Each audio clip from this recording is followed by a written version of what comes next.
जोहार, नमस्कार। लोकतंत्र का सबसे बड़ा त्यौहार, उसकी प्रक्रिया शुरू हो गई है। जिस दिन मुख्य चुनाव आयुक्त ने घोषणा की, उसी दिन से, हालांकि त्यौहार तो ये 5 साल चलता रहता है ना, किसी न किसी बहाने कभी सरकारें करती रहती हैं, कभी सी के अपने जो स्टाफ हैं वो लोग करते रहते हैं। लेकिन त्योहारों का पता तो तब चलता है जब पुलिस की गश्त तेज हो जाती है। पुलिस गश्ती का मतलब कोई त्यौहार आने वाला है। हम उस लोकतंत्र में पहुंच चुके हैं जहां त्यौहार सब मिलकर के मनाते थे। आज पुलिस की गश्ती के समय यह पता लगता है कोई त्यौहार आ रहा है। इस भारतीय लोकतंत्र में हम जिनको चुनते हैं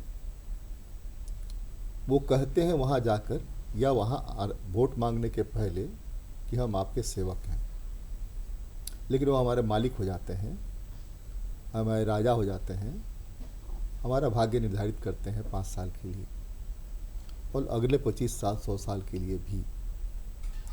इसलिए कि उनकी एक भी गलती राष्ट्र और राष्ट्र के लोगों की पूरी किस्मत बदल सकती है या बिगाड़ सकती है। वैसे में हमको जो यह मौका मिलता है, एक मौका 5 साल में, उस मौके में करना क्या चाहिए? हमारी भी कोई ड्यूटी है क्या? भारत का संविधान ही एक ऐसा संविधान था जिस संविधान में पीपल्स ड्यूटी नहीं दी गई थी। फंडामेंटल ड्यूटीज़ क्या है इसका जिक्र नहीं था, लेकिन इसको लाना पड़ा कि हमारी फंडामेंटल ड्यूटीज़ क्या होती है। फंडामेंटल राइट्स तो थे, हमारी मांगे पूरी करो चाहे जो मजबूरी हो, लेकिन हमारी भी कोई ड्यूटी बनती है देश के प्रति। देश बनेगा कैसे? कौन बनाएगा? इसलिए कि भारत का संविधान जहाँ से शुरू होता है, पहला पेज पलटते ही वह होता है कि हम भारत के लोग, we the people of India. उन्होंने ही संविधान बनाया, उन्होंने ही संविधान को वो लोकार्पित किया, एडॉप्ट किया, और उनके ही बनाए संविधान से उसी प्रक्रिया में देश का कोई भी व्यक्ति अगर चुन करके वहाँ पहुँच जाता है तो वह उस भूमिका में आ सकता है जहाँ देश के लोगों की सेवा कर सके, या मालिक बन सके, या राजा बन सके। आज इसी मुद्दे पर हम बात करेंगे। झारखंड में चुनाव का बिगुल बज चुका है। 4-5 महीने पहले देश का चुनाव हो चुका है। हमारे साथ महाराष्ट्र, इस देश का सबसे बड़ा कमर्शियल सेंटर, कमर्शियल स्टेट, उसका भी चुनाव होने वाला है। और कमाल ये है कि दुनिया के सबसे अमीरतम राज्यों में झारखंड है और सबसे बड़ा कमर्शियल स्टेट मुंबई है। लेकिन दोनों की हालत लगभग एक जैसी है गाँव की। यहाँ भी सबसे ज़्यादा गरीब लोग बसते हैं, सबसे ज़्यादा कुपोषित लोग बसते हैं। वहाँ अमीर लोग कुपोषित हैं, ये उलट है। डॉक्टर को दिखा रहे हैं कि हम क्यों कुपोषित हो गए हैं। खैर, इस पर हम चर्चा करेंगे। पहले हम अपने पैनलिस्ट से परिचय कराएं आपका। हमारे साथ हैं आलोक गुप्ता जी, जो विभागाध्यक्ष हैं फिजिक्स के, ये केंद्रीय विश्वविद्यालय झारखंड में। हमारे साथ हैं समरजीत जाना साहब, जो प्रिंसिपल हैं जवाहर विद्या मंदिर शामली के। हमारे साथ हैं देवव्रत सिंह, जो विभागाध्यक्ष हैं मास कम्युनिकेशन सेंट्रल यूनिवर्सिटी। और हमारे साथ हैं आपके सामने कई बार आ चुके MK सिन्हा साहब, जो DAV कद्रू के प्रिंसिपल हैं। आप सबका स्वागत, सबको जोहार, सबको नमस्कार। जोहार। जोहार। आलोक जी, आप ही से मैं आरंभ करता हूँ। संविधान के प्रस्तावना से ही शुरू करता हूँ। हम भारत के लोग, क्या मतलब है हम भारत के लोग का मतलब, और उस हम भारत के लोग के तहत इस चुनाव का क्या मतलब है, इन चुनावों का क्या मतलब है, इस चुनाव से जो परिणाम आने वाले हैं उनका क्या मतलब है, हमारे लिए क्यों मतलब है, इंडिविजुअल, हमारे लिए, समूह के लिए भी, इंडिविजुअली भी क्या मतलब है। सबसे पहले एक छोटी सी सुधार से मैं शुरू करना चाहता हूं कि मैं राजनीति विभाग, लोक प्रशासन एवं अंतर्राष्ट्रीय विभाग से बिलोंग करता हूं, फिजिक्स से नहीं। आपका प्रश्न है कि हम भारत के लोक से जो हमारी संविधान की प्रस्तावना शुरू होती है तो इसका क्या मतलब है। एक्चुअली लोकतंत्र में हम ऐसी भावना लेकर चलते हैं कि हम अपने शासक को चुनते हैं जो हमारे लिए हम स्वयं द्वारा शासित होते हैं, क्योंकि हमारे प्रतिनिधि हमारे द्वारा चुने जाते हैं। तो हमने जो संविधान एडॉप्ट किया वो हम भारत के लोग, we the people of India के नाम पे एडॉप्ट किया कि हम संविधान के लिए किसी बाहरी शक्ति को या किसी दूसरी शक्ति को रिस्पॉन्सिबल या उत्तरदायित्व नहीं दे सकते कि उन्होंने हमारे लिए संविधान बनाया। हमने खुद से अपना संविधान बनाया, कैसी शासन प्रणाली हमारी होनी चाहिए, हमारे लोकतंत्र का क्या स्वरूप होना चाहिए, कितने अंतराल पे हमारे यहाँ चुनाव होने चाहिए, सारी व्यवस्था का जो निर्माण है वो हमने जो हमारी कॉन्स्टिट्यूएंट असेंबली थी वो हमारे द्वारा चुने गए नुमाइंदे थे जिन्होंने हमारे बिहाफ पे संविधान बनाया, और वो संविधान हमने स्वयं को समर्पित किया। तो इसका सीधा सीधा मतलब होता है कि हम इस व्यवस्था के अंदर, इस लोकतांत्रिक व्यवस्था के अंदर किसी को भी ब्लेम नहीं कर सकते हैं। अगर हमारी व्यवस्था में कुछ भी खामियां हैं तो इसके लिए हम स्वयं जिम्मेदार हैं।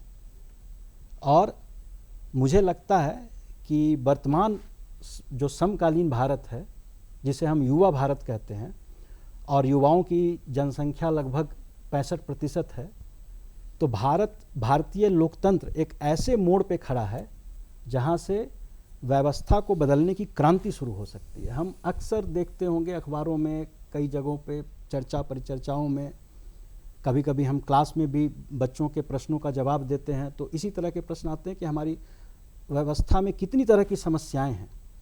लेकिन जो सकारात्मक पहलू है इसका कि तमाम खामियों के बावजूद भी हमारी व्यवस्था, हमारी लोकतंत्र व्यवस्था न सिर्फ सस्टेन की है बल्कि अच्छी खासी तरक्की भी की है। अगर इन पूरी खामियों के बावजूद हम यहाँ तक पहुँच सकते हैं और भारत युवा हो रहा है, तो हम ऐसे मोड़ पे खड़े हैं जहाँ से हम पूरी व्यवस्था में आमूल चूल परिवर्तन भी ला सकते हैं। झारखंड में चुनाव का बिगुल बज चुका है। हालांकि ऐसा माना जा रहा है कि और जो अखबार में आंकड़े आ रहे हैं कि लगभग 2 करोड़ 60 लाख प्लस वोटर्स हैं, उसमें से 11.5 लाख के करीब 2 करोड़ 60 लाख में से 11.5 लाख के करीब युवा वोटर्स हैं।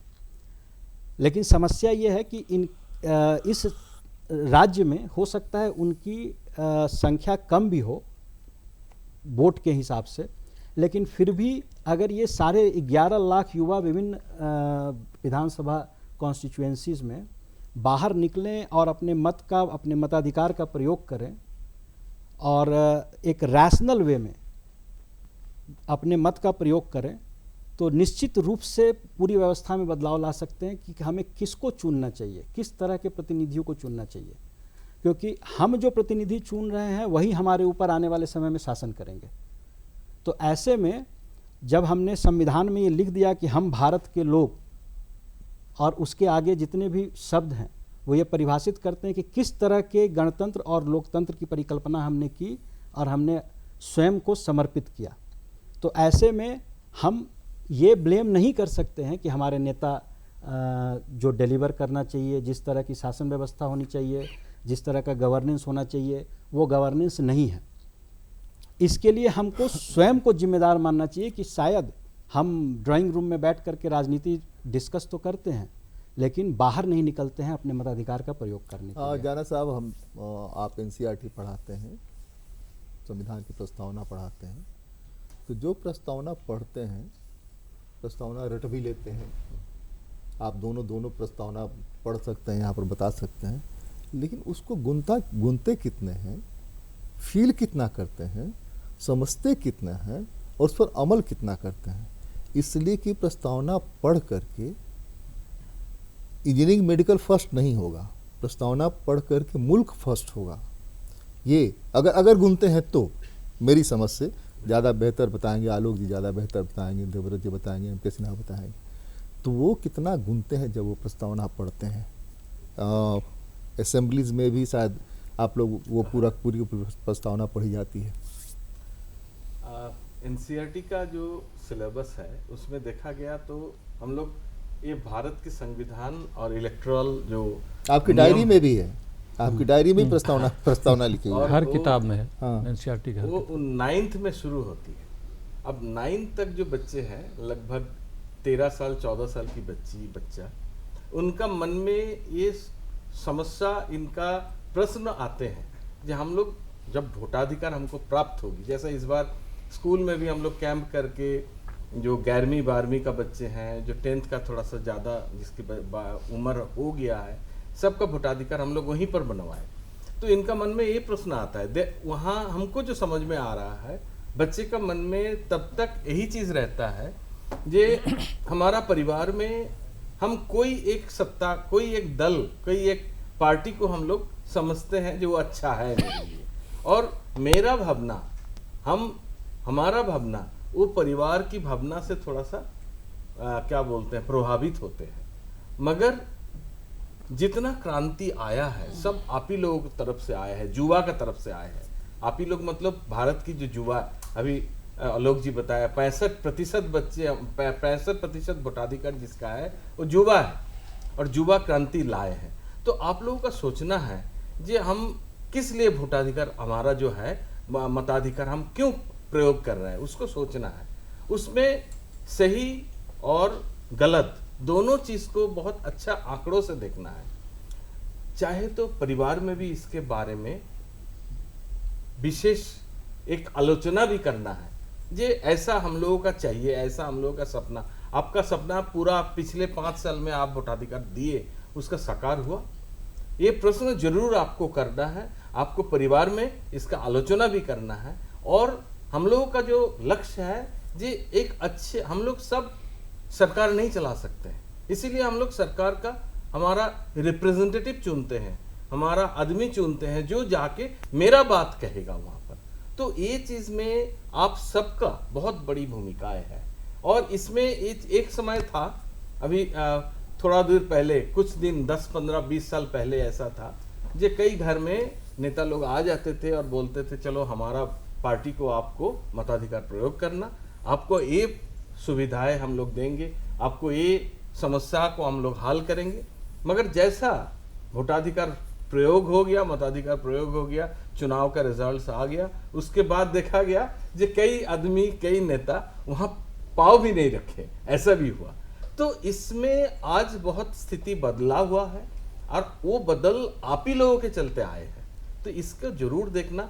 मताधिकार एक हमारा अधिकार है, जिस अधिकार को बहुत सोच समझ के प्रयोग करना चाहिए। जैसा हमारा मधुकर जी बोल रहे थे, ये हम लोग 9th क्लास से इसको पढ़ाते तो हैं, मगर इसका जब तक आप लोग रियलाइजेशन अपने अंदर में, इसको समीकरण को नहीं समाहित कर लेंगे, तब तक इसकी कोई हमारा उद्देश्य जो है वो सफल नहीं हो। देवव्रत जी, आप कम्युनिकेशन पढ़ाते हैं, कम्युनिकेशन पढ़ के कम्युनिकेशन पढ़ाने गए हैं।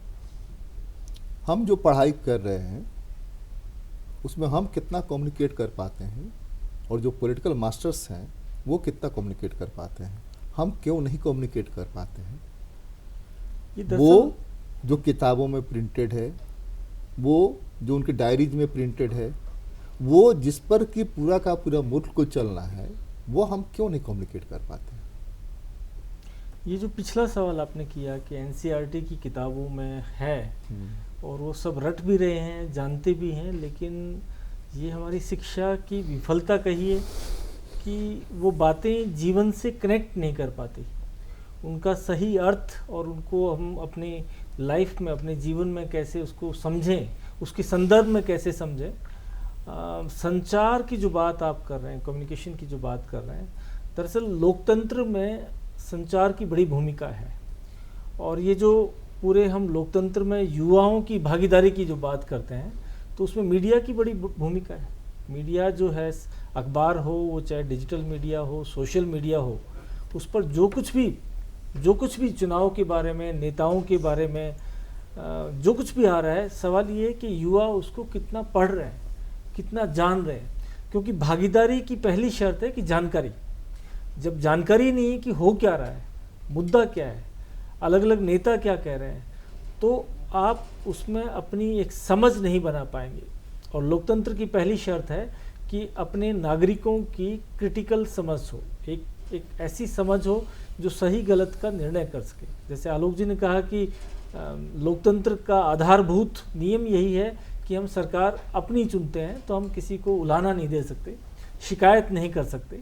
और ये सदियों से होता रहा है कि यथा राजा तथा प्रजा कहते हैं हम लोग, वैसे ही उलट ये भी भी गया है, कहते हमने उलट भी गया है, यथा प्रजा हाँ, तथा राजा। ये आज भी है कि भाई यथा नागरिक तथा बल्कि यही नेता। चरितार्थ हो गया है चरितार्थ हो गया। इस लोकतंत्र में। तो जैसे नागरिक हैं उनको वैसे ही नेता मिलते हैं। तो नागरिक यदि सोए हुए हैं और उनको जानकारी नहीं है, तो उनको नेता भी उसी तरीके के मिलेंगे। और आप देखेंगे कि जैसे जैसे लोकतंत्र में नागरिकों के बीच में जागरूकता बढ़ती है, नेताओं पर दबाव बढ़ेगा और नेता ज़्यादा साफ, ईमानदार और अकाउंटेबल बनेंगे। मतलब वो समाज के प्रति उनकी जो उत्तरदायित्व है वो पहले से बढ़ेगा। तो संचार की तो इसमें बहुत ज़बरदस्त भूमिका है कि वो मुद्दों को सही तरीके से उठाए, लोगों को जागरूक करे और नेताओं और जनता के बीच में भी एक संवाद कायम करे। ये मीडिया की भूमिका है। संचार की जो शुरुआत हुई वो इशारों से शुरुआत होकर चिल्लाने से हुई, फिर ढोल नगाड़े से शुरुआत हुई, फिर लैंग्वेज में और शब्दों में कन्वर्ट हुआ, ये चीज़ें हुई। अब तो हर भाषा में इशारे में भी है, ढोल नगाड़े में भी है, रेडियो में भी है, मोबाइल में भी है, फिर भी कम्युनिकेट नहीं हो पा रहा है। सिन्हा साहब, फिर भी कम्युनिकेट नहीं हो पा रहा है। हम जिन बच्चों 11वीं 12वीं के बच्चों को आप पढ़ाते हैं, 11वीं 12वीं के बच्चे कितने अलर्ट, आपके यहाँ तो स्कूल भी चलता है लीगल वो का, जी हाँ। तो वो बच्चे कितने अलर्ट रहते हैं इन मामलों में। हम यह मानते हैं कि दूसरे के दुख से दुखी होना मानवता का पहला धर्म है, और जब दूसरे के दुख से दुखी होंगे तब संविधान के हम मर्म को समझ पाएंगे, और जब मर्म समझ पाएंगे तो कर्म कर पाएंगे। तो कितना समझा पाते हैं? हमारा बायोलॉजिकल प्रॉब्लम है कि हम अपने दुख से ज़्यादा दूसरे के सुख से दुखी हो जाते हैं। ठीक है ना। और अभी जो चर्चा चल रही है कि विधानसभा के चुनाव का आगाज़ हो चुका है, झारखंड में 2 चरणों में चुनाव होगा, हमारे रांची में 13 तारीख को वोटिंग होगी। तो सभी युवा मतदाताओं से ये रिक्वेस्ट है, अपील है कि सभी अपने मत का उपयोग करें, इसे अपनी जिम्मेदारी समझें, कर्तव्य समझें और अपने मत का ज़रूर उपयोग करें। ये हर 5 साल में आता है, चाहे वो लोकसभा हो चाहे विधानसभा हो। हमारे पास एक चाबी है कि हम अपने वोट से अपने प्रतिनिधि का चुनाव कर सकते हैं। हमको अपने प्रतिनिधि के बारे में जानना चाहिए, जो अभी बात हो रही थी, क्रिटिकल नॉलेज होनी चाहिए हमारे, और कौन हमारे हलके को, हमारे क्षेत्र को विकास कर सकता है, हमारे लोगों की सेवा कर सकता है, इसका चुनाव होना चाहिए और उसके अनुसार उपयोग करना चाहिए। और आपको पता है कि यदि आपका मतदाता सूची में नहीं है तो आप वोट नहीं दे सकते। वो अगले के लिए मतदाता सूची में आप डलवाइए। 18 साल से अधिक उम्र के युवा इसमें शामिल हो सकते हैं। और जो इलेक्शन कमिश्नर के निर्देश पर पूरे जिला प्रशासन जागरूक करने के लिए स्कूल में, कॉलेजों में, सभी जगह मतदान के प्रति जागरूक करने के लिए कार्यक्रम चलाया जा रहा है। और पूरे मुस्तैदी से मैं देख रहा हूँ, स्कूल में भी बार बार अभी आ रहे हैं लगातार 2 दिनों से। कहाँ हमारे यहाँ भी सेंटर है, वोटिंग का केंद्र है, 8 मतदान केंद्र है, उसके लिए कई बार ऑफिसर्स, पुलिस ऑफिसर्स आ रहे हैं। पूरे व्यवस्था की जा रही है, चाहे किसी तरह का हो। इवन जो 80 ईयर्स के बुज़ुर्ग होते हैं, वो उनके घर पर भी बैलेट पेपर दे कर के, विकलांग हो, दिव्यांग हो, उनको दिया जाता है। हर चीज़ को हमें जानना चाहिए। जो भी सर इसी पर बता रहे थे मधुकर जी, कि हम जानते तो हैं लेकिन हम उसे मानते नहीं हैं, उसको अप्लाई नहीं करते अपने जीवन में। हमारे पढ़ाई का, हमारे ज्ञान का ये मतलब नहीं है कि हम नीट क्वालिफाई करें और जेईई मेंस, जेईई एडवांस, चाहे क्लैट क्वालिफाई करें। उद्देश्य है कि जीवन के हर परीक्षा में कैसे क्वालिफाई करें, ये हमें ध्यान देना चाहिए। और जो प्रोफेसर आलोक जी कह रहे थे कि बाद में किसी को कोसने से नहीं होता है, घर से बाहर निकल करके अपने ढंग के जनप्रतिनिधि को चुनने का हमें ये वक्त है, और इसे पूरे बिना भय, बिना लोभ, बिना लालच के हमें मतदान केंद्र पर जा कर के हमें वोट करना चाहिए। और जो अभी आप लोग कम्युनिकेशन के बच्चे हैं, जो आप जानते हैं, अभी प्रोफेसर साहब बता रहे थे कम्युनिकेशन का क्या रोल है, क्या महत्व है हमारे जीवन में, हमारे समाज में, उस सब को जानना चाहिए आगे, और इसको प्रचार करना चाहिए। जो बार बार कहा जा रहा है कि हम संविधान के प्रस्तावना को एनसीईआरटी के हर बुक में प्रीफेस के पहले लिखा हुआ है, हम पढ़ते हैं, हम जानते हैं, लेकिन उसको ज़िंदगी में अप्लाई नहीं करते हैं। इसको हमें अप्लाई करना है, हमें सीखना चाहिए, हमें जानना चाहिए। आलोक जी, फिर मैं आपकी तरफ आ रहा हूँ। दरअसल हमको लगता है कि पूरी व्यवस्था में बहुत हौच-पौच हो गया है।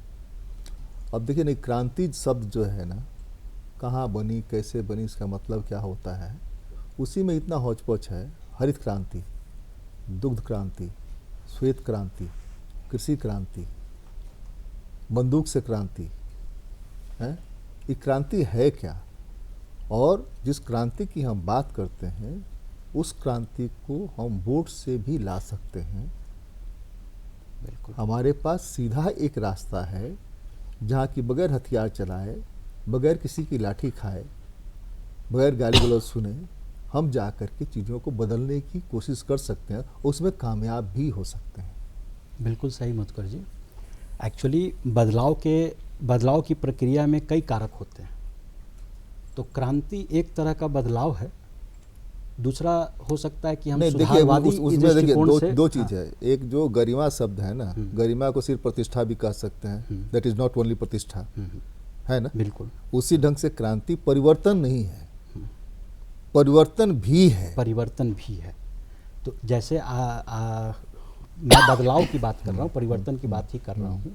तो परिवर्तन हम सुधारवादी दृष्टिकोण के साथ भी ला सकते हैं, उस रास्ते पे भी चल कर ला सकते हैं, जिसको हम पीस मिल इंजीनियरिंग कहते हैं, कि छोटे छोटे टुकड़ों में बदलाव लाएं और अब हम अपनी व्यवस्था को सारे नट बोल्ट कस करके ठीक करने का प्रयास करें। लेकिन मुझे मैंने शायद शुरू में क्रांति शब्द यूज किया, और वो इसलिए मैंने क्रांति शब्द यूज किया कि जब भारतवर्ष युवा हो रहा है तो इस युवाओं का पूरा लाभांश देश को मिलना चाहिए, और वो तभी मिल सकता है जब हमारे युवा शिक्षित हों, सक्षम हों। दिनकर जी की एक पंक्ति मुझे याद आती है कि युवा देश की बड़ी शक्ति है, भाव जगाने वाली, दिल ही नहीं दिमागों में भी आग लगाने वाली। बिल्कुल, बिल्कुल। तो इनके ऊपर सिर्फ यही उत्तरदायित्व नहीं है कि ये अपना मताधिकार का प्रयोग करें बाहर निकलकर, इनके ऊपर ये उत्तरदायित्व भी है कि अपने आसपास में जितने भी लोग हैं उनके साथ कम्युनिकेट करें, उनको मोटिवेट करें कि आपके एक मत का क्या कीमत है और किस तरह का बदलाव ला सकता है। जहां हम देख रहे हैं कि 32 वोट से कोई चुनाव हार रहा है, जीत रहा है, तो अगर हम ये सोचकर बैठ जाएं कि मेरे एक वोट से क्या होने वाला है, तो ये निष्क्रियता है कि हम व्यवस्था को लेकर के फ्रस्ट्रेटेड हैं और इसकी जिम्मेदारी सामने वाले पे थोपना चाहते हैं कि हमारे प्रतिनिधि अच्छे नहीं हैं। लेकिन ये रेस्पॉन्सिबिलिटी, ये उत्तरदायित्व लेना होगा कि इसके लिए हम ही जिम्मेदार हैं। हम विश्लेषण तो करते हैं बैठकर, लेकिन जब बदलाव का समय आता है तो हम निष्क्रिय हो जाते हैं। तो मेरा ये कहना है कि जब भारत युवा हो रहा है तो देश में क्रांति आ सकती है, और वो क्रांति का मतलब है कोई खूनी क्रांति नहीं, एक व्यवस्था में आमूल चूल परिवर्तन, जहाँ पे पढ़े लिखे शिक्षित जो अच्छा गवर्नेंस दे सकें, ऐसे प्रतिनिधियों को चुनकर विधायिका तक भेजी जाए। परिवर्तन से मेरा वो मतलब है। हाँ जाना साहब, जो 11th-12th के बच्चे हैं, आपके यहाँ भी शायद कैंप हुआ होगा या कैंप करने की कोशिश कर रहे होंगे कि उनके वोटर बने, तो वोटर बनने के प्रति उत्साह है। तो आई कार्ड बनने का उत्साह ऐसे भी होता है, हम लोग पॉकेट में जितना आई कार्ड रहता है उतना खुश होते हैं, इतना आई कार्ड है हमारे पास। लेकिन वो उत्साह वोट में कन्वर्ट होने की क्या स्थिति होती है? ऐसे ही बातचीत में, गपशप में आपको पता चलता होगा तो कुछ बताया, उस पर प्रकाश डालें। इस मुद्दे पे हम लोग सेमिनार भी किए, इलेक्टोरल सेमिनार भी किए, जो हम लोग क्यों वोट देते हैं, क्यों चुनते हैं। तो उसमें बच्चे लोगों का मन में बहुत सारे प्रश्न था, और उसका प्रश्न को उत्तर भी शिक्षक लोग दिए हैं, जो क्यों हमको करना चाहिए। सबसे बड़ी बात जो है, हम कोई एक दल पे, कोई एक स्रोत पे ढल ना जाए। हमारा अपना विचार को प्रयोग करना है, और कैसे प्रयोग करें, आपका विचार कैसे है, जैसा आलोक जी बताया उसमें हम संपूर्ण सहमत है। जो सिर्फ मेरा एक मत से कुछ नहीं होने वाला है। हम जो विश्वास करते हैं बाकी का साथ हम कम्युनिकेट करें, संचार करें, और उसको भी समझाएं जो हम लोग क्या चाहते हैं, हमारा उद्देश्य क्या है। ये चीज़ हम लोग बच्चों को बोलने का, बच्चे को समझाने का हम लोग पहले ही बोलते हैं। जब बच्चा आप आज जो सोच रहे हैं उसमें आपका परिवार में जाके इसमें बात करिए, परिवार में इसको संपर्क करिए, आप सबसे एक साथ बैठिए। जैसा हम लोग डिनर में, रात में जब खाना खाते हैं तो एक साथ बैठ जाते हैं, तो उसमें 2-4 शब्द, आज स्कूल में, आज विद्यालय में ऐसा हुआ, उसमें हम लोग ऐसा सुने, इसमें आपका क्या मत है। इसमें बहुत ज़्यादा बहस, इस प्रोग्राम का नाम बीज बहस में।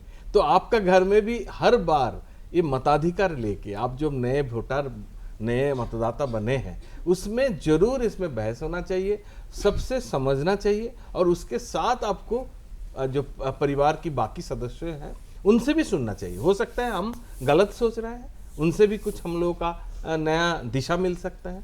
तो ये बहुत ज़रूरी है, और हम लोग स्कूल में यही कोशिश करता हूँ जो बच्चे नए मतदाता बन रहा है उसका मन में ये चिंता, ये भावना डाल देने के लिए, जो उन लोग भी ये सिर्फ अपने मत के बारे में ना सोचे, एक कम्युनिटी का एक जो गोष्ठी है, वो गोष्ठी को चेंज करने के लिए आपका जो चेंज है वो चेंज वहाँ भी दिखाई दे। देवव्रत जी, यूनिवर्सिटी में जो कम्युनिकेशन के छात्र हैं, इसके अलावा जो सेमिनार्स होते हैं, टीचर्स के बीच बातचीत होती है, तो बातचीत घुमा फिरा के पॉलिटिकल हो ही जाती है। वो यूनिवर्सिटी की राजनीति की बात क्यों नहीं हो, लेकिन घुमा फिरा करके पॉलिटिकल हो जाती है। यूनिवर्सिटी की भी राजनीति भी झारखंड की राजनीति और देश की राजनीति से प्रभावित होती है। जैसे हम आका चुनते हैं, उस आका का प्रभाव वहाँ पड़ता है। तो वहाँ पर आमतौर पर जो बातचीत से आप निष्कर्ष निकालते हैं वो क्या निकलता है कि हम कितने कामयाब हो रहे हैं, इतने सारे कॉलेज, इतने सारे यूनिवर्सिटीज़ खोल करके लोगों को समझा पाने में कि यह देश तुम्हारा है, यह रेल तुम्हारी है, यह बस तुम्हारी है, यह सड़क तुम्हारी है, तुम्हारे ही पैसे की बनी। हम भारत वैल्यू का मतलब क्या है? बिल्कुल, जो कुछ हमारे पास है ये दूरदर्शन हमारे पैसे का है, हमारे टैक्स का है। यहाँ के लोग हमारे टैक्स से वेतन पाते हैं, हमारा है ना, हमारा है तो हम इसको तोड़ेंगे, हम इसको फोड़ेंगे, और इसको तोड़ने फोड़ने से रोकने वाला, इसको सुंदर बनाने वाला कौन हो सकता है? ये चुनाव करने का राइट तो हमको है 5 साल के लिए। तो उसमें बातचीत में कभी इस तरह की बातचीत होती है क्या? मीडिया और राजनीति का बड़ा गहरा संबंध है, और जो मैंने ऑब्जर्व किया क्लासेस में, मोटे तौर पर 2 कैटेगरी के विद्यार्थी हमारे पास आते हैं। एक वो कैटेगरी है जो पहले से जिसकी बड़ी रुचि है राजनीति में, और वो बड़ी गर्मा गर्म चर्चा बहस करते हैं क्लास में, और लगभग वाक युद्ध टाइप का होता है। और दूसरी एक कैटेगरी है जो अपने आप को नॉन पॉलिटिकल मानती है कि राजनीति जो है, ये राजनीति हमारा काम नहीं है। और वैसे भी राजनीति थोड़ा नेगेटिव वर्ड है, अभी भी है। हाँ, हम लोगों के पीरियड में भी था। हाँ, अब भी नॉन पॉलिटिकल, आप पॉलिटिकल, नॉन पॉलिटिकल कैसे हो जाएगा? तो मतलब राजनीति, ज़्यादा राजनीति मत करो, मतलब मैं राजनीति नहीं करता। राजनीति एक नेगेटिव, राजनीति की बात मत करो, बाकी सब चीज़ों पर करो, छोड़ दो, राजनीति छोड़ दो, उन लोगों के लिए छोड़ दो जो कर रहे हैं। तो ये जो दूसरी कैटेगरी है वो अपने अलग मूड में है, और जो पहली कैटेगरी है उसमें अभी पिछले कुछ सालों में एक मैंने बड़ा रुझान देखा है कि क्योंकि इन्फॉर्मेशन के स्रोत जो हैं, सूचना के स्रोत हमारे पास बहुत सारे हैं, वो व्हाट्सएप हो, यूट्यूब हो, या फिर ट्विटर हो, अखबार, रेडियो, टीवी तो पुराने मीडियम हो गए हैं। तो एक बहस में बहुत ही गर्मा गर्म दूसरे को ना सुनने का जो एक रवैया है, गाली गलौज वो बढ़ गया है। मतलब एक जो तर्क और तथ्यों के आधार पर जो चर्चा विमर्श होना चाहिए वो अभी थोड़ा मिसिंग है, और कुछ ऐसा माहौल हो गया है कि अपने विरोधी विचार को एकदम नेस्तनाबूद कर दूंगा, या मैं सुनने के लिए तैयार ही नहीं हूँ, और उस चर्चा विमर्श का फिर अंत जो है वो कोई सुखद होता नहीं है। तो लोकतंत्र इसका नाम नहीं है। मतलब इस तरीके की जागरूकता या इस तरीके की भागीदारी चर्चा विमर्श में या ऐसी मुखरता, ये भी कोई बहुत अच्छी बात नहीं है, क्योंकि हम सूचना युग में हैं और सूचनाओं की भरमार है। एक खतरा ये भी है कि मिस इन्फॉर्मेशन भी बहुत है, इन्फॉर्मेशन का ओवरलोड है, और यदि आपकी ये समझ नहीं है कि कौन सी सूचनाएं सही हैं, तथ्य सही हैं नहीं हैं, तो हो सकता है कि उसमें एक लेवल के बाद आप जो है बहुत ही अलग रास्ते पर निकल जाएं और आप बहुत ही दीवाना हो के किसी विचारधारा या किसी नेता या किसी पार्टी के अंधानुकरण में चले जाएं, तो फिर आप अपने कान बंद कर लेंगे और फिर आप मतलब एक अलग रास्ते पे चले जाएंगे। तो एक वो ट्रेंड मैंने अभी पिछले कुछ सालों में विद्यार्थियों में देखा है। हालांकि वो बहुत कम लोग होते हैं, क्लास में 2-4 ही लोग होते हैं, लेकिन वो पूरे माहौल को हाईजैक करने की कोशिश करते हैं। इसमें हम लोग इमिटेट भी कर रहे हैं ना, जैसे लोकसभा में बहस होता है, राज्यसभा में बहस होता है, तो हम लोग सुनते हैं और उसमें हम लोग देखते हैं जो आप बोल रहे हैं वही चीज़ होता है। जे उसमें तर्क देने का ज़्यादा माने उसमें विचार है, मगर उसमें तर्क सही है कि नहीं है वो बात नहीं है। आपने किया था कि नहीं किया था, आप बताइए, अपना बताइए। कहिए तो मैं आपका चिट्ठा खोल दूं कहिए तो मैं आपका चिट्ठा खोल दूं और उसके बाद वो चुप हो जाएगा। नहीं, इस पे मैं देवव्रत जी के बात को आगे बढ़ाते हुए ये कहना चाहता हूँ कि शिक्षण संस्थानों पे और खासकर शिक्षकों पे युवाओं को जागरूक करने का बहुत बड़ा जिम्मेदारी है। लेकिन जैसा आपने कहा कि 2 ग्रुप आते हैं, एक ग्रुप है जो पूरा स्कूलिंग के साथ आया है, वो डी स्कूलिंग करना हमारा कर्तव्य है, हमारी जिम्मेदारी है। पर वो डी स्कूलिंग हम इस वे में करें कि सही क्या है, सही और गलत के फ़र्क को समझे, राजनीति के सही मतलब को समझे और अपने मताधिकार के सही मतलब को समझे। ये नहीं होना चाहिए डी स्कूलिंग का मतलब कि उसको उस पार्टी से हटा करके मेरा जो ओरिएंटेशन है उस तरफ उसको इंडोक्ट्रिनेट करके मोड़ दें। तो ये शिक्षक क्राइम कर रहा है। करते हैं आलोक जी को धमके सिन्हा की तरफ भेजने के पहले, गुरु गोविंद दो खरे काको लागू पाए, बलिहारी गुरु आपने जिन्होंने गोविंद दिए बताए। ऐसे गुरु की जरूरत बहुत सारे लोग हैं, गुरु तो है ही, गुरु घंटाल भी हैं बिल्कुल बिल्कुल, मैक्सिमम गुरु घंटाल ही हैं। हम कैसे क्या करें कि हम इस लोकतंत्र के पर्व में A to Z लोगों की भागीदारी को सुनिश्चित कर पाए। हम जहाँ हैं उतना ही जी, उस क्षमता से आगे नहीं। हम किसी बच्चे को यहाँ से नहीं कह सकते हैं तुम अपने पूरे विलेज का, तुम अपने पूरे बूथ का जिम्मा ले लो। जितना तुम कर सकते हो, 2 ही वोट डलवाओ ना, 4 ही वोट डलवाओ, 5 ही वोट डलवाओ, मित्रों को पकड़ चलो वोट डाल के आते हैं, थोड़ा घूमेंगे फिरेंगे, मौज करेंगे। ऐसे भी घूमते फिरते मौज करते हैं। काफ़ी लंबे अरसे से संघर्ष के बाद हमारा देश आज़ाद हुआ और भारत को दुनिया का सबसे बड़ा लोकतंत्र कहा जाता है। और इस लोकतंत्र में मताधिकार का बहुत महत्व है। जितना अधिक वोट होता है उतना ही अधिक हमारा लोकतंत्र मजबूत होता है। अभी 2024 में लोकसभा का इलेक्शन हुआ, अब तक के सर्वाधिक वोट परसेंट 2024 में हुआ 67%, 11%। ये अभी तक का सर्वाधिक वोट है झारखंड में। नहीं सर, पूरे देश की बात है, पूरे देश की बात है। और ये इलेक्शन कमिश्नर ने घोषणा किया कमीशन के द्वारा कि हम इसको 100% लाएं।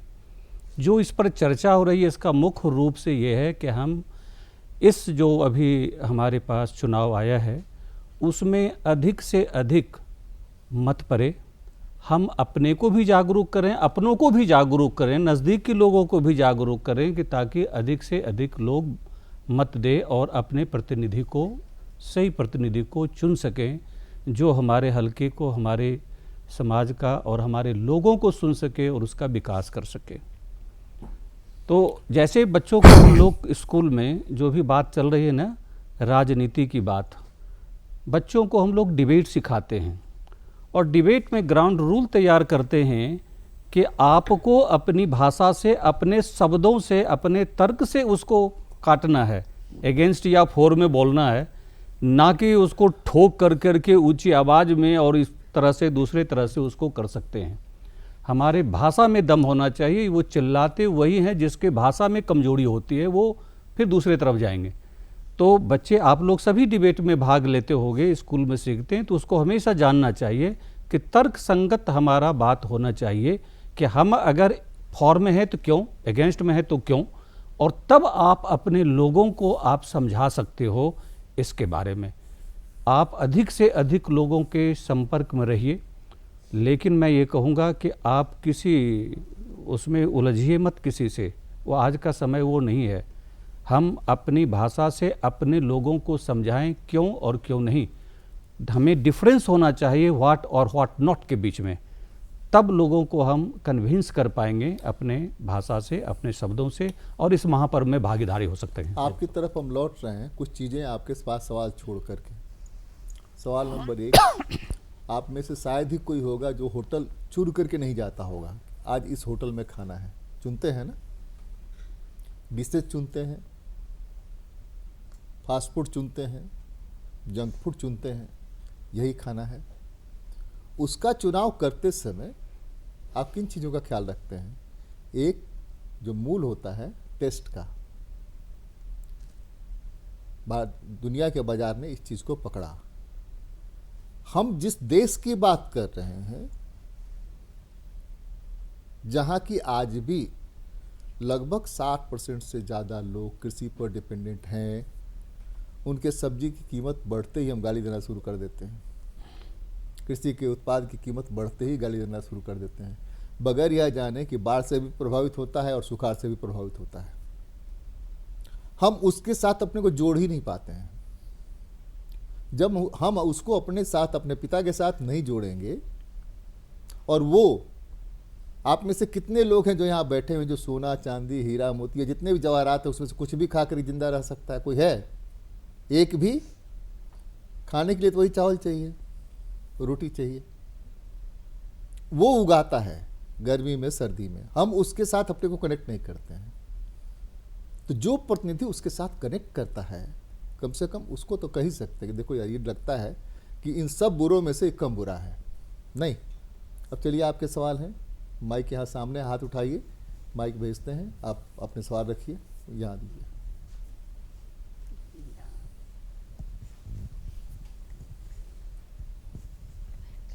बोलिए। जोहार, मेरा नाम निधि कुमारी है और मैं हजारीबाग एक छोटे से गांव से हूँ। तो मैं कृषि को बहुत अच्छे से बचपन से ही देखी हूँ। तो अभी आप जैसा बता रहे थे कि कुछ नेता जो है वो जैसा इलेक्शन आता है तो वो कृषि से बहुत ज़्यादा जुड़ जाते हैं। इवन कुछ ऐसे भी है जो धान काटने चली जाती है। तो ऐसे भी लोग हैं, और जैसे इलेक्शन ख़त्म हो जाता है, कौन है? अब नाम नहीं बुलवाइए उसका, जो धान हाँ, नाम नहीं बोल रहे हैं। और कुछ ऐसे भी लोग हैं कि कृषि लोग को, अगर आप कृषि के लिए कुछ भी कानून बना रहे हैं, सवाल करिए। हम सवाल बस मेरा ये है कि हम कैसे पहचान पाए कि ये नेता सच में कुछ अच्छा कर रहा है। क्योंकि हम जहाँ जिस देश में हैं, हम ये भी देख रहे हैं कि इलेक्शन आता है, कृषि के प्रति हम प्यार देखते हैं। आप वोटर हैं? हाँ। चलिए नेक्स्ट को दीजिए, बात करते हैं फिर आपसे। आप किसी व्यक्ति से विशेष से पूछना चाहती हैं या पूरे पैनल से पूछना चाहती हैं? सर, पूरे पैनल से। हाँ, ठीक है, दीजिए। जोहार, मेरा नाम नेहा है, मैं गया बिहार से हूँ। मेरा ये सवाल है कि ठीक है, हम लोग वोट देने जाएं, लेकिन यहाँ जो जाति के नाम पे जो वोट लिया जाता है या जो पैसे से वोट खरीदा जाता है, उसके बारे में आप लोग क्या कहना चाहेंगे? क्योंकि देखते हैं कि जिस जगह में जिस जाति का बहुमत है, वो लोग अपनी उसी जाति के उम्मीदवार को खड़ा करते हैं। आपका देखिए, पहले हमने यहाँ नोट करके रखा है जाति धर्म, अभी हम उस पर आने वाले हैं बाद में। नेक्स्ट। जोहार सभी को, मेरा नाम अरुषा हसन है, मैं मास कम्युनिकेशन डिपार्टमेंट की हूँ। मेरा सवाल ये है कि इलेक्शन के टाइम में जो निगेटिविटी फैलाई जाती है, जो माहौल को ख़राब किया जाता है, उसे कैसे ठीक किया जाए? एक रो का कर दें, एक एक करके। हाँ, नहीं तो दिक्कत हौच-पौच हो जाएगा, कुछ लोगों का जवाब मिल ही नहीं पाएगा। हाँ सिन्हा जी, आप अगर कुछ बताना चाहते हैं बताइए। अच्छा, किसी सवाल का जवाब आप दे सकते हैं। इसका ये है, इसीलिए आजकल क्रिटिकल थिंकिंग, क्रिएटिविटी की बात करते हैं। कौन क्या है, कैसे है, ये छिपा नहीं रहता है। ठीक है ना? कि जैसे आपने कहा ना कि समय आने पर हमारे काम से जुड़ जाते हैं, और फिर 5 साल वो ध्यान हमारे ऊपर नहीं देते हैं। यही तो पहचान करनी है उसमें से। वही जो 5 साल का गैप है ना, 5 उसी को चिन्हित कर दीजिए, कुछ नहीं करना है। हाँ, हमें जो है अधिकार मिला है ये 5, यही तो हमारे पास अधिकार है। और जो अभी पैनल में चल रहा था कि इवन एक मत का भी बहुत महत्व है, और इतिहास साक्षी है हमारे देश में एक मत के कारण सरकार गिर गई, ठीक है ना। तो ये हम अपने वोट से, और जो मैं पहले कहा कि जो हमारे कैंडिडेट हैं उनके बारे में हम अच्छी तरह से जानें। अगर नहीं जान पाए तो अपने बड़ों से बात करें। इसीलिए बार बार पैनल से कहा गया कि आपस में डिस्कस करिए और लोगों को जानिए, और तब अपना कंट्रीब्यूट आप कर सकते हैं। देवव्रत, मैं अभी पिछले दिनों एक पत्रकार महोदय से बात कर रहा था, तो मेरे मन में एक सवाल ये था कि मैंने पूछा भी कि आप लोग सारी जो प्रेस एनालिसिस करते हैं, अखबारों में लेख लिखते हैं, खबरें छापते हैं, आप चुनावी रिपोर्टिंग पूरी तरह से जाति आधारित करते हैं कि यहाँ इस जात के लोग हैं, यहाँ ये कैंडिडेट है, इतने % वोट इसके इधर चले जाएंगे, इसके इधर चले जाएंगे। मैंने कहा कि आपको जात के अलावा कुछ दिखता नहीं, आपका चश्मा जो है वो जातीय चश्मा है, और नई पीढ़ी से आप कनेक्ट नहीं कर पा रहे हैं। नई पीढ़ी ऐसे नहीं सोच रही है। जो जेनजी है उसकी सोच केवल जात के चश्मे में केंद्रित नहीं कर सकते। तो उन्होंने मुझे 2 बातें कही। उन्होंने कहा कि दरअसल हम तो वही कर रहे हैं जो समाज में है, और समाज में आज भी बड़े लेवल पर जाति आधारित ही मतदान होता है। मैंने कहा इसका कोई रिसर्च बेस्ड कोई डाटा है आपके पास जो आप ये कह रहे हैं, और ये आज नहीं 40 साल से कह रहे हैं, 50 साल से कह रहे हैं। दरअसल आप जातीय रिपोर्टिंग या जातीय रंग दे के नई पीढ़ी को भी उसी में रंगना चाहते हैं। मेरा तर्क ये था। लेकिन उन्होंने एक और पॉइंट ये दिया कि ये जो नेता लोग हैं दरअसल ये भी एनालिसिस करते हैं कि किस कॉन्स्टिट्यूएंसी में किस जाति के वोट कितने हैं। मान लो किसी एक जाति के वोट ज़्यादा हैं तो वो सारी पार्टियां उसी जाति के नेता को टिकट देती हैं, बाकियों को टिकट ही नहीं देती। तो ये एक साथ 3-4 उसके पहलू हैं। मैं आपके सवाल में थोड़ा सा कुछ ऐड करना चाहता हूँ आपके जवाब में। जाना साहब से मैं फिर बात करूँगा।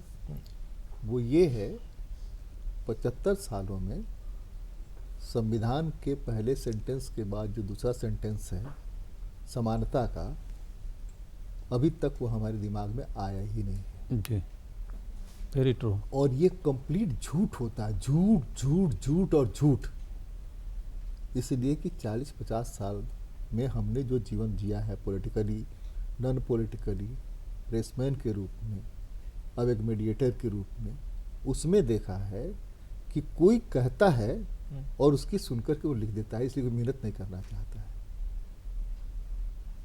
किस ठप्पे से आपको पता चल जाता है कि उसकी जात के लोगों ने उसको वोट दे दिया? कौन सा वो ठप्पा आपने देखा भाई? कब दिखाया किसने? इलेक्शन कमीशन ने।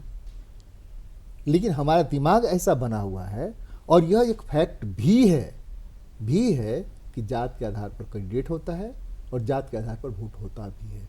लेकिन जिसको इन सब चीज़ों को ठीक करना है, जर्नलिस्ट को, उसके दिमाग में भी अगर यही कूड़ा भरा हुआ है तब तो राम ही मालिक है। और उसके लिए तर्क भी कि भाई हम गलत क्या कर रहे हैं, जो है उसको हम दिखा रहे हैं। भाई है तो दुनिया में बहुत कुछ, वो सब कुछ दिखाते हैं क्या? इसीलिए तो कपड़े पहनते हैं ना। कपड़े पहनने के पीछे भी तो यही कारण है ना। जाना साहब, गणतंत्र की चतुर्थ स्तंभ है मीडिया, जो संचार हम लोग, अब हमारा मीडिया वो भी क्या है ना, अभी हम लोग वैश्विक जाति में आ गया। पैसे का खेल इतना ज़्यादा हो गया। जो मीडिया की प्रचारक है, जो मीडिया की जर्नलिस्ट है, उन लोग भी, उनका भी अपना जिंदगी बनाना है। तो वो किसी का दल का तरफ, जाति का तरफ, कोई धर्म की तरफ होके खेल रहा है। उसमें हम लोगों का नहीं जाना, हम लोग का इतिहास पढ़ना है। जैसा निधि का प्रश्न था, जो हम कैसे पता जाने जो ये आदमी अच्छा है जो जनप्रतिनिधि निकले, उसमें उनको इतिहास देखिए, पिछले 5 साल क्या किया, पिछले 10 साल क्या किया। और इतिहास में अभी भी पिछले 2024 और झारखंड की 2019-16 जो चुनाव हुआ, उसमें जो विधायक अपने क्षेत्र में काम किए हैं वो हारा नहीं है, नहीं हारा है। ये हम एकदम उचित, हाँ, जिसमें 50-50 है, 45-55 है, उसका बात अलग है। पर हम काम करें, और काम करने का 5 साल हम तहे दिल से काम करें, सबको हम ख्याल रखें, उसके बाद भी हम खड़ा हुआ और हम हार जाएंगे, ऐसा नहीं हो सकता है। और मधुकर जी से हम सहमत है आपकी प्रश्न के उत्तर जी। ये एक जाति भी भ्रम है। हमको कैसे पता लगा जिस जाति ने उसको जिता दिया? उसमें कोई इलेक्टोरल स्टैटिस्टिक्स है आपके पास? नहीं है। कई बार ऐसा हुआ है, आपने इलेक्शन का रिजल्ट देखिए, कई बार बदल गया है, उलट हो गया है।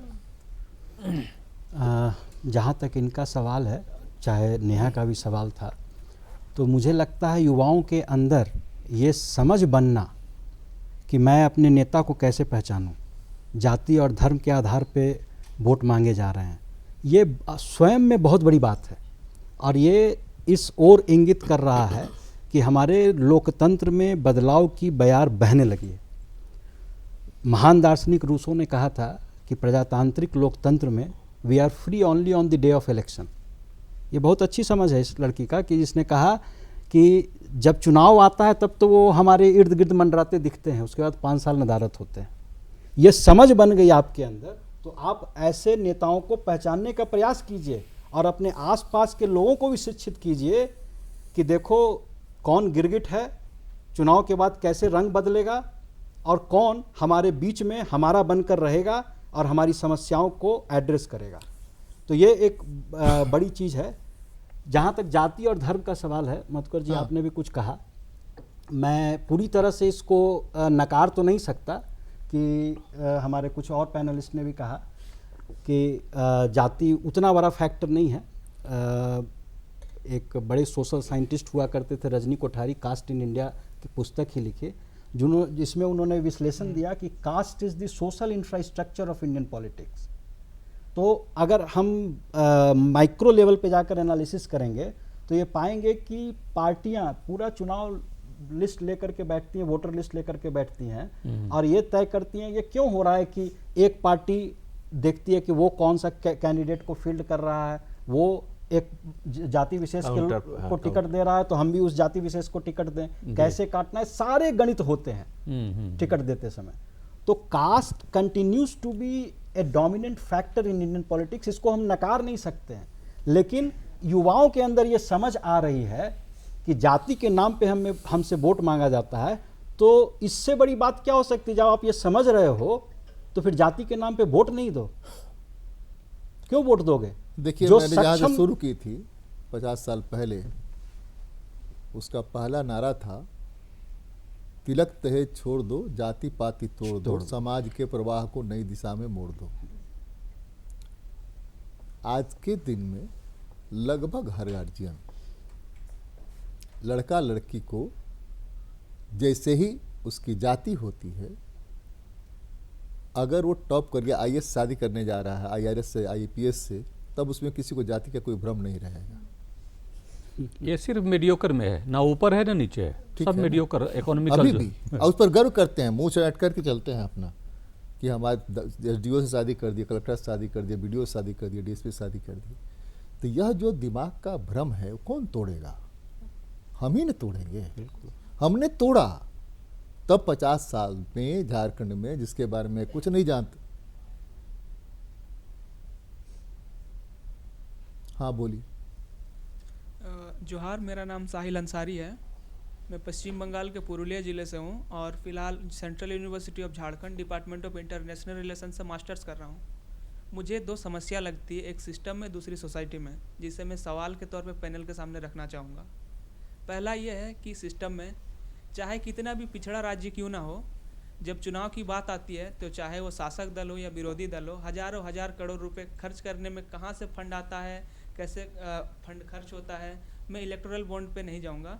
तो मुझे लगता है इलेक्शन कमीशन ऑफ इंडिया को ये ऑडिट करना चाहिए कि कितना फंड खर्चा हुआ और कैसा हुआ, किन मुद्दों पे हुआ, जबकि वो फंड जब डेवलपमेंट पे लगाने की बात आती है तब फंड की कमी बताई जाती है, सेंटर पे आरोप लगाई जाती है कि फंड नहीं छोड़े जा रहे हैं।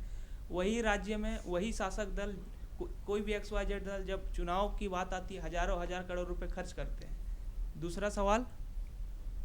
दूसरा सवाल ये है कि हमारी सोसाइटी में आज देखा जाता है जितने भी परसेंटेज ऑफ वोटर हैं उसमें से मैक्सिमम वो वोटर्स नहीं हैं, वो कार्यकर्ता हैं, चाहे किसी भी रूप से वो XYZ पॉलिटिकल पार्टी से एसोसिएटेड हैं या तो फिर एटलीस्ट सिंपैथाइजर हैं। तो जब चुनाव की बात आती है तो एक दूसरे को इन्फ्लुएंस करते हैं, और वो जिस भी पार्टी से जुड़े हुए हैं, चाहे उन्होंने कोई भी अच्छा काम किया तो वो उनकी तारीफ करेंगे, बुराई काम किया वो उनको नहीं देखेंगे। ओके, नेक्स्ट कोई है? और कोई किसी को चाहिए? और किसी को माइक चाहिए? मेरा नाम स्मृति मिश्रा है और मैं झारखंड गुमला से ही बिलोंग करती हूँ। जहाँ तक झारखंड में देखा जाए चुनाव का, तो एक ग्रामीण हिस्सा में मतदाताओं की संख्या सबसे ज़्यादा है। तो ग्रामीण क्षेत्रों में जब भी चुनाव आते हैं तो लोग वहाँ उतने शिक्षित नहीं होते हैं। उन्हें जाकर ऐसा बताया जाता है, भ्रमित किया जाता है कि आप जिस पॉलिटिकल पार्टी को चुनने वाले हैं, फॉर एन एग्जांपल अगर किसी पॉलिटिकल पार्टी की अगर सरकार वोट देंगे तो हम आपका हाथ काट देंगे, सीधा बोलिए ना। हाँ, ये कहा जाता है और ये भी बताया जाता है कि अगर तुम इस पार्टी को वोट दोगे तो ये तुम्हारे अगेंस्ट काम करेगी। तो ये जो गलत जानकारी है वो अक्सर फैलाई जाती है। तो क्या वो सही जो कि आचार संहिता के रूल के खिलाफ। अब थोड़ा सा मैं बोल लूँ फिर आपकी तरफ आता हूँ, इसलिए कि उसके बारे में हमको लगता है हमको कम्युनिकेट करना चाहिए। अभी जो मैं कह रहा था, इसी झारखंड में जिस मतदाता का हाथ चतरा में काट लिया गया था, उस मतदाता ने हर चुनाव में छाती ठोक के वोट दिया, मैं वोट दूंगा, इसलिए कि जो बदलेगा उस वोट से ही बदलेगा। तो अगर हाथ कटने से हम डर गए कि हम वोट नहीं दे पाएंगे और वो कल को हमारा कुछ बिगाड़ लेगा, तो कल हमारा है ना, आज उसका है, कल हमारा है नहीं। तो ये चीज़ दिमाग में बिठानी पड़ेगी हमको। चीज़ें जब बदलनी है, गति क्या है? फिजिक्स में जब हम पढ़ते हैं तो गति क्या है? बताइए भाई, फिजिक्स के मास्टर बैठे हुए हैं, एम.के. सिन्हा साहब। किसी चीज को एक जगह से उठा के स्थान परिवर्तन करता है तो उसको गति कहते हैं। गति कहते हैं। यदि वो समय गति के कहाँ साथ से आएगी? कांस्टेंट हो तो रेस्ट है। अगर आप जाति में बने रहिएगा कि हम उसके साथ इसलिए, हम उसके लिए साथ इसलिए नहीं खाएंगे वो हमारी जाति का नहीं है। हम 75 साल बाद भी समानता की बात कर रहे हैं। 75 साल बाद संविधान बनने के बाद हमको सर से सर झुक जाना चाहिए कि जो काम हम नहीं कर सकते हैं वो कोई क्लास करता है और उसको हम सम्मान नहीं देते हैं। हाँ, आप ही की तरफ से हम कंक्लूड करेंगे, अब टाइम हमारा खत्म हो रहा है। कुल मिलाकर के वोट देने के प्रति ये लोग प्रेरित करें, अपने प्रेरित हो, अपने वोट देने जाएं। तो आप कंक्लूड करें, अपनी बात कहें। ये याद रखें लिंकन का कि democracy is of the people, by the people and for the people. जनता का, जनता के द्वारा और जनता के लिए है, और हम सब जनता जागरूक हों, खास करके युवा। अगर कोई बदलाव ला सकता है तो उसमें युवाओं का बहुत योगदान होगा।